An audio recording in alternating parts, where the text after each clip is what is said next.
Big boss Marathi 6 मध्ये wild card म्हणून entry घेतलेला अभिनेता संकेत पाठक सध्या वादाच्या भोवऱ्यात सापडला आहे.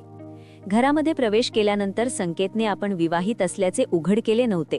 मात्र राखी सावंतने घरात आल्यावर संकेतच्या लग्नाचा मुद्दा उकरून काढला आणि त्याच्यावर चीटर असल्याचा आरोप केला. बिग बॉसच्या घरात राखी सावंत आणि संकेत पाठक यांच्यात जोरदार भांडण झाले.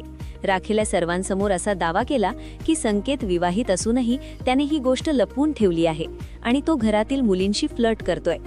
या सर्व गदारोळानंतर संकेतची पत्नी सुपर्णा श्याम हिने आपली बाजू मांडली आहे. तिच्या मते संकेतने लग्नाबद्दल न सांगणे हा त्याच्या गेम प्लॅनचा एक भाग असू शकतो किंवा त्याला त्याचे खासगी आयुष्य चर्चेत आणायचे नसावे. अनेकदा कलाकार आपली चॉकलेट बॉय इमेज टिकवून ठेवण्यासाठी किंवा खेळावर लक्ष केंद्रित करण्यासाठी अशा गोष्टी सुरुवातीला उघड करत नाहीत. सुपर्णाने स्पष्ट केले की त्यांच्यात कोणताही वाद नाही आणि ती संकेतच्या खेळाचे पूर्ण समर्थन करत आहे. तिने प्रेक्षकांना आवाहन केले आहे की वैयक्तिक आयुष्यापेक्षा त्याच्या खेळावर लक्ष द्यावे. संकेत आणि सुपर्णा यांची भेट दुहेरी मालिकेच्या सेटवर झाली होती. जवळपास 6 वर्षे एकमेकांना डेट केल्यानंतर एप्रिल 2023 मध्ये त्यांनी अत्यंत साध्या पद्धतीने लग्नगाठ बांधली.